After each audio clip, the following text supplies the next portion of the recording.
It's doomed to fail. Those aren't my words. They're Tony Blair's. He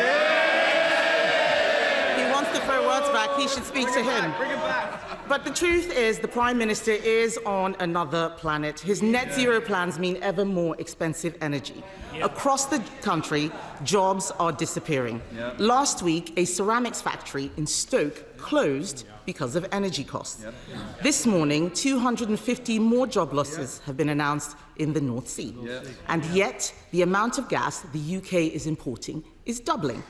So why is he shutting down the North Sea rather than getting our oil and gas out of the ground and making energy cheaper? Mr. Speaker, as I've said many times, oil and gas will be part of the mix for many decades to come. But net zero, Mr. Speaker, is an opportunity to be seized. We've had over £43 billion invested since July of last year in clean energy. That's good for the economy, good for business, good for jobs, apprentices and growth. Mr. Speaker, the global race is on for the jobs of the future, and I believe Britain can win that race. The Leader of the Opposition, I don't think, is yet a climate denier, but she's a climate defeatist. She doesn't believe in Britain's ability to win the race for our economy, businesses and jobs. And they've never backed Britain. There's nothing patriotic about that. Defeat the climate. Mr. Speaker, he's got no answer, but he couldn't even bring himself to say something. He couldn't even bring himself to say something to the 250 people who found out that they lost their job this morning. The fact is, pensioners are poorer and people are being laid off. From winter fuel to net zero, his energy policy is a disaster and everyone knows it.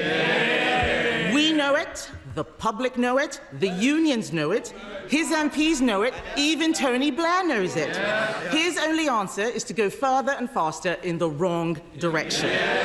Why should we all suffer because he won't admit he has got this wrong? Mr. Speaker, of course nobody wants to see job losses, but she should address her comments to the tens of thousands of men and women in this country working on renewables for the future of our country and tell them that she doesn't want that. That is anti-growth, anti-jobs and anti-working people. But every week, Mr. Speaker, she comes along to talk the country down, to cart from the sidelines. She can't even bring herself to celebrate the deal we've done with India. They took 8 years fiddling around and got absolutely nothing. We've delivered the best deal since we left the EU, the most ambitious deal for India, which has been measured in billions of pounds into our economy and thousands of jobs in the country. She should be welcoming that. Thank you, Mr. Speaker. UK Automotive faces major challenges, and Trump's tariffs are the latest crisis to hit the industry.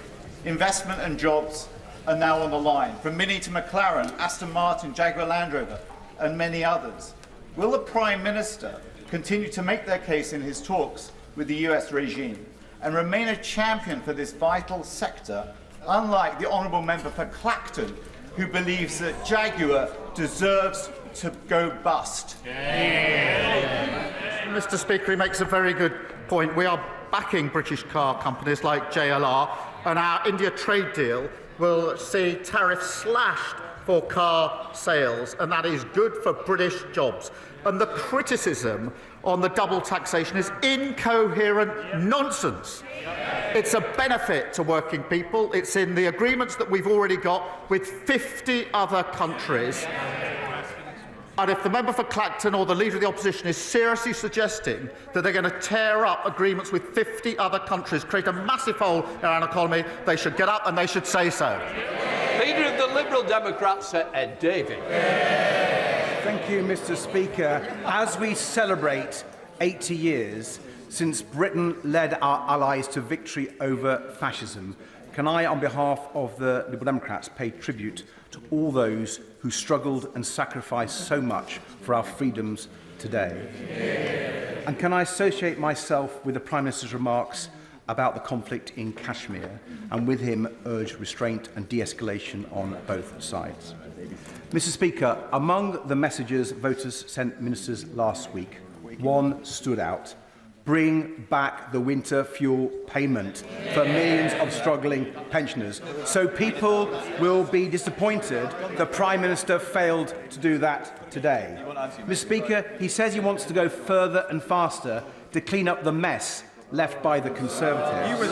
But on social, but on social care, so crucial for our NHS, he's going slower and slower. Not only will the Casey Commission take 3 years, we learnt on Friday the government plans to take an extra 7 years to implement it, not till 2036. So will the Prime Minister rip up that timetable, make sure he doesn't repeat the mess made by the Conservatives, and get on with fixing social care this year? Mr. Speaker, as he knows, we're taking this in 2 stages. We are already taking measures to increase the support for social care, quite right too, and doing the long work to reform and make sure we put a system in place. But can I just say to him once again, he comes here every week saying we should spend more money, and he comes here at the same time saying he doesn't want to pay for any of the measures to raise that money. That is nonsense. Sir Ed Davey. Mr. Speaker, I'm disappointed with that answer, and I will keep coming back to hold the Prime Minister to account. Mr. Speaker, people also want a government that will stand up for our country against Donald Trump. Mr. Speaker, first he came for our steelworkers and our car makers with his outrageous tariffs. Now Donald Trump is coming for our world-leading British film industry. So will the Prime Minister work with our allies in Europe and in the Commonwealth and make clear to President Trump that if he picks a fight with James Bond, Bridget Jones and Paddington Bear, he will lose? Mr. Speaker, he really should listen to the sectors that he thinks he's championing. They do not want us to abandon the work we're doing to try and get an agreement with America. They want that agreement to reduce tariffs. That's the sensible, pragmatic way to protect our national interest. It is not sensible or pragmatic to choose between the US and the EU, to abandon the work we're doing on trade with the US and leave the tariffs exactly where they are. That's the most damaging thing that could possibly be done. Jack Abbott. Refer to the House as my register of interest. Mr. Speaker, for young people in Ipswich, there is no shortage of ambition, just a need for greater opportunities. And that's why last autumn I was proud to sign an agreement with Sizewell guaranteeing 500 jobs for people in my town, alongside additional investment for Suffolk New College's courses on welding, engineering and fabrication, so kids in my town can access the well-paid, secure skills jobs on offer. So therefore, can I urge the Prime Minister to support a final investment decision for Sizewell, not just for our country's energy security, but also for the once-in-a-generation opportunities for young people in Ipswich and Suffolk? Well, Mr. Speaker, it's good to see a local Labour MP fighting for jobs in his constituency and achieving excellent results. Mr. Speaker, we will make our final investment decision at the spending review, something the party opposite failed to deliver in 14 years. We're unashamedly pro-nuclear, pro-growth and pro-jobs. That's why we're making it easier to build small modular reactors and scrapping absurd rules that left vital projects tangled up in needless paperwork. We're doing the work that they failed to do in 14 years. Stephen Flynn. Thank you, Mr. Speaker. Prior to the election, the Prime Minister promised that energy bills would come down. They continue to rise. He promised that he would save the refinery at Grangemouth. It's shut. And of course, he promised that he would unleash a generation of secure energy jobs in my city of Aberdeen. Well, today, Harbour Energy, the largest independent player in the North Sea, have announced that they are about to shed their workforce by 25%. That's 250 jobs in my constituency gone in the blink of his eye. And do you know who they blame, Mr. Speaker? They blame the policies of the Labour Party. So can I ask the Prime Minister, in fact, can I invite the Prime Minister to come to Aberdeen and explain to my constituents why he is willing to move heaven and earth to save jobs in Scunthorpe while destroying jobs in Scotland? Mr. Speaker, nobody wants to see job losses, but I'd remind the right honourable member that before we came into office 10 months ago, the SNP government in Holyrood, alongside the Conservative government, did absolutely nothing for projects like Grantham. Absolutely nothing. In Grangemouth, we have committed £200 million to secure the future for the site, delivered a £100 million deal. We're helping with the training guarantees that are needed. But just like his First Minister, the Honourable he'll raise anything to distract from their disastrous record. Almost 1 in 6 Scots stuck on an NHS waiting list, standards and violence in Scottish schools, over £1 billion cut from local government. We gave them the biggest settlement since devolution. They've been in power for nearly 2 decades. They've got absolutely nowhere to hide their appalling record. You should struggle. Thank you, Mr. Speaker. Can I thank the Prime Minister for recently visiting the now royal port of Barrow in my constituency to lay the keel for the new Dreadnought-class submarines recently. He will have seen how proud we are to build our nuclear deterrent, which keeps us safe. As we move forward with our plans for change, does the Prime Minister agree with me that Barrow and Furness can provide a blueprint for the whole country with defence investment, creating jobs, growth and prosperity in communities right across the UK?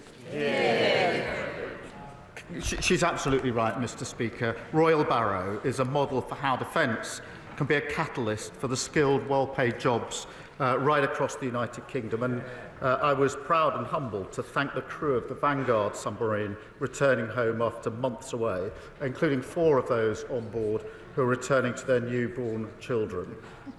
That's the change that will come from spending 2.5% of GDP on defence for the first time since the last Labour government. Extra investment in Barrow has been made possible by my honourable friend and this government because the party opposite made promises, but as usual, they never ever set the money aside. Thank you, Mr. Speaker. Ahead of the 80th anniversary of VE Day, may I thank the Prime Minister for his government's recognition of the highly dangerous and clandestine work of the 1,746 pilots and navigators who form the RAF's photographic reconnaissance squadrons and the 635 Buckinghamshire-based photographic interpreters, often forgotten, by marking their service with a national memorial near the Churchill War Rooms. They had a near-death rate of 50% and only 2.5 months life expectancy, but they still captured 26 million images of enemy operations, providing daily up-to-date intelligence via the interpreter's analysis to the strategists in the Cabinet War Rooms for all our armed forces. I'd ask the Prime Minister to join me when this national memorial is unveiled to pay our respects to the likes of the late Captain Wilfred Bruce Tilley, DFC, of Axbridge in my constituency, and the other amazing young men and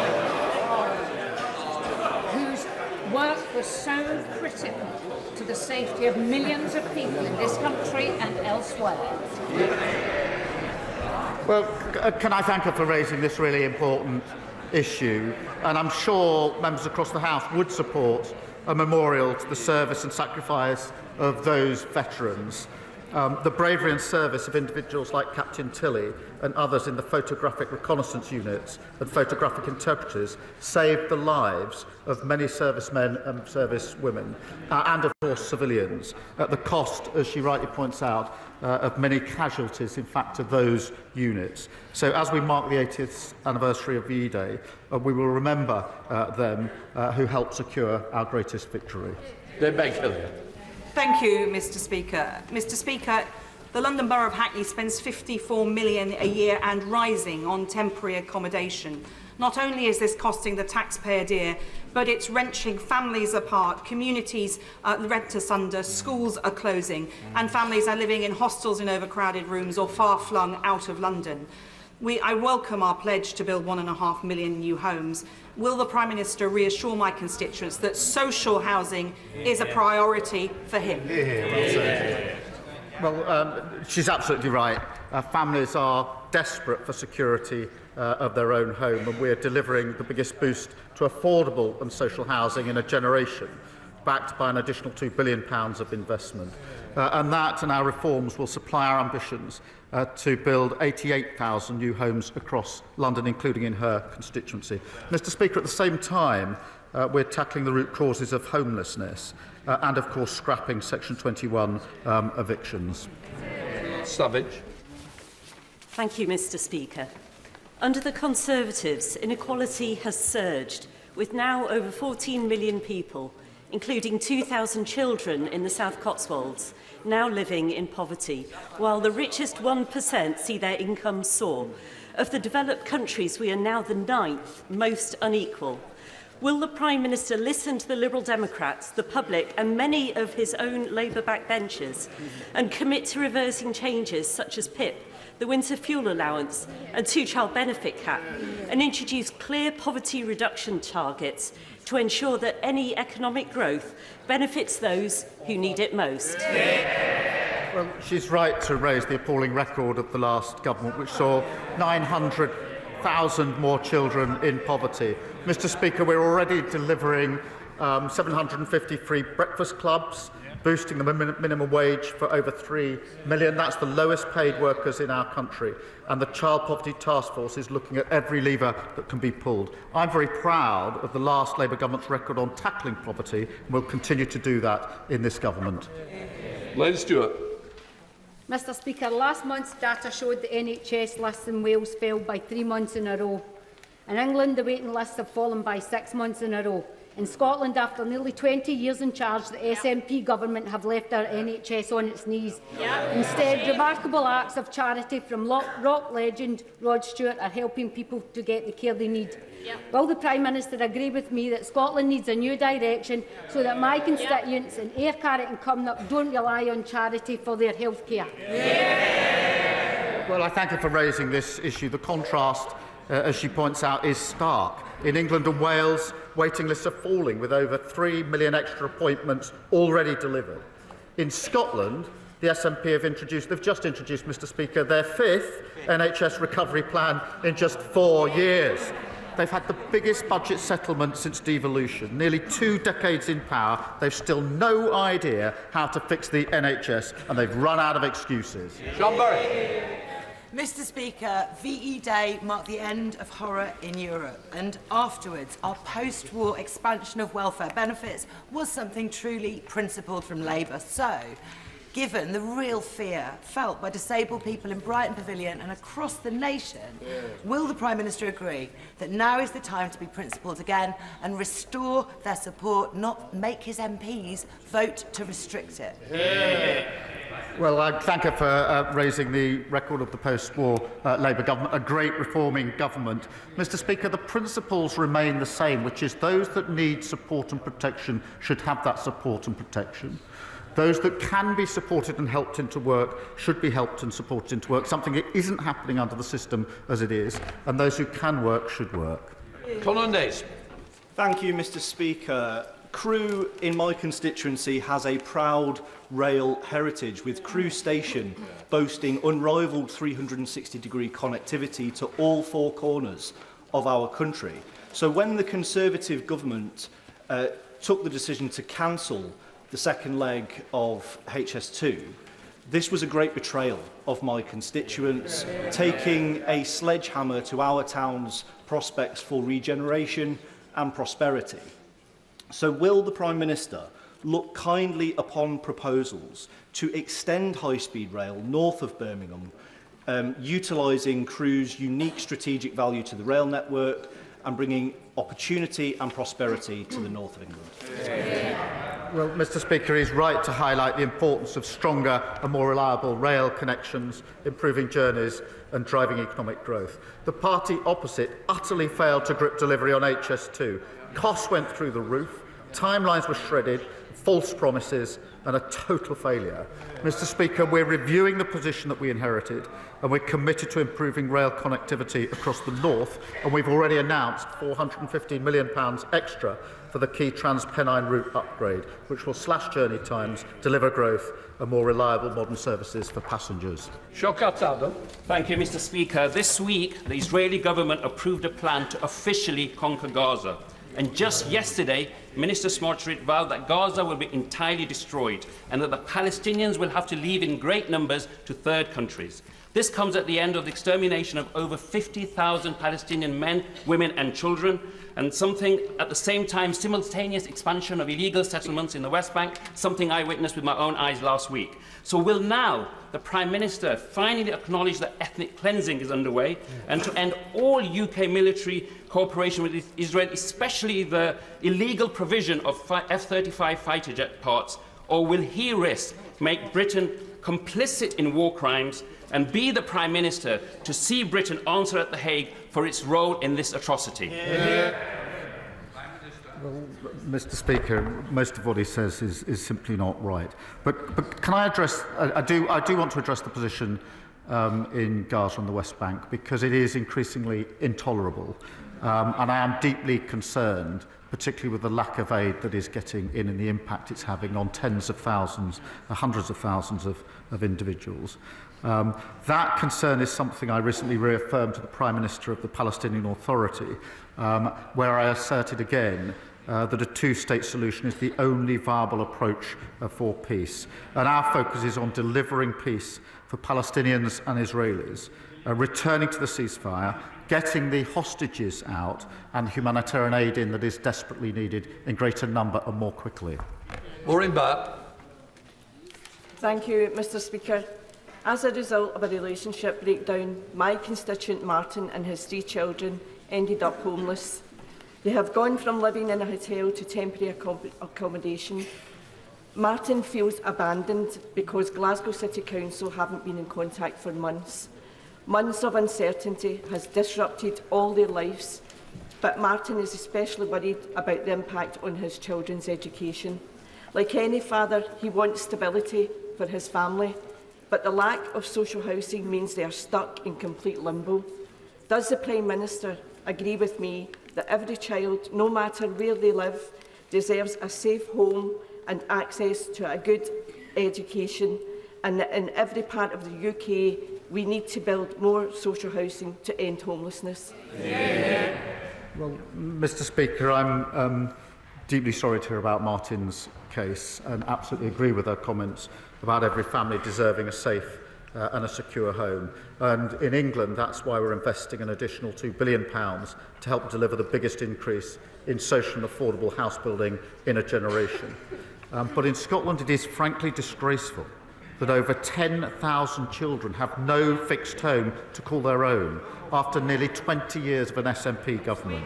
Mr. Speaker, that's the highest level ever and shows why Scotland desperately needs a new direction. That because... Thank you, Mr. Speaker. Thank you, Mr. Speaker. Last week, I was talking to Jason, a pub landlord, and he told me he's heard a rumour about the Prime Minister. Oh. Not that one, not that one. He's heard that there is a reason why the Prime Minister hates Britain's pubs. Landlords like Jason are being battered by Labour's jobs tax and the slashing of small business rates relief, meaning that as many as half of Britain's pubs could be closed by 2030. Why does he hate Britain's pubs? And if he doesn't, why is he taxing them into extinction? Mr. Speaker, nobody likes pubs better than me, and we support them. But, Mr. Speaker, it's the same old nonsense. They say they don't want the national insurance rise, but they don't have the courage to say they'd reverse it, because they know if they said that, they wouldn't be able to say where the money's coming from. That's how we got into the problem in the first place. Thank you, Mr. Speaker. Few things are more harrowing than a parent's desperate and repeated attempts to access the mental health support their child needs. Organisations like Smile, a counselling service supporting young people in the Bathgate and Linlithgow constituency, are stepping into the breach whilst young people languish on waiting lists without the help they need. Over the last decade, Smile has been a lifeline for thousands. Will the Prime Minister join me in wishing Declan and the team at Smile a very happy 10th birthday and thank them for their invaluable work in supporting our young people and families? Well, Mr. Speaker, can I join her and commend all the staff at Smile for their vital work.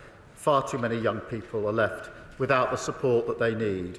And that's why we're recruiting an additional 8,500 mental health workers, providing access to specialist mental health professionals in every school, and funding talking therapies across the country to bring down waiting times and get people the care that they need. Alfred Blandry. With the so-called EU-UK Reset Summit less than 2 weeks away, will the Prime Minister reassure the House that he will not hand over any British sovereign powers, particularly hard-won controls over our UK fishing waters, in backroom deals with Brussels? Mr. Speaker, as she knows, we committed to resetting the relationship with the EU. We think there's a better deal that can be had. I'm not going to provide a running commentary. What I can say is this. We will act only, as we always do, in the national interest. We've secured a very good deal with India. We're talking to the US, and we're going for a reset with the EU to boost our economy. Thank you, Mr. Speaker. As you know, I'm alarmed by news that the Press Association, which assiduously covers our exchanges here, may cut back its dawn-to-dusk coverage through redundancies. Now, Hansard faithfully records our words, but it's reporters in the press gallery which bear witness to the human drama here. And no amount of AI will replace the human eyes in the press gallery. Will the Prime Minister join me and my honourable friend from Rochdale in calling on the newspapers and media outlets which fund the Press Association to hold the front page and reconsider these rash moves? Well, Mr. Speaker, he raised a really important point. We enjoy free press and independent journalism in this country. Across the world, journalists risk their lives and lose their lives doing what they do best, independently pursuing the truth. And I've been on many occasions to award ceremonies, usually on a yearly basis, where the names of those journalists that have either lost their lives or their freedom is read out. And it's always a humbling reminder of the really important work that they do. Final question, Mike Wood. Thank you, Mr. Speaker. And Mr. Speaker, as you know, Parliament has banned charging of electric vehicles in its underground car park because of safety concerns. And yet, local authorities around the country often feel powerless to stop the construction of battery energy storage systems near people's homes, near our rivers and canals, despite 3 fires already this year. Will the Prime Minister look again at his planning and infrastructure bill to make it easier, rather than harder, for local communities to have a meaningful say? Mr. Speaker, I'm really proud that on our planning and infrastructure we're taking the action that hasn't been taken for years to drive our economy. And I'll remind him it was the thing that was signalled by the OBR as the single biggest driver of growth over the coming years. That completes Prime Minister's questions. Let the front bench change over.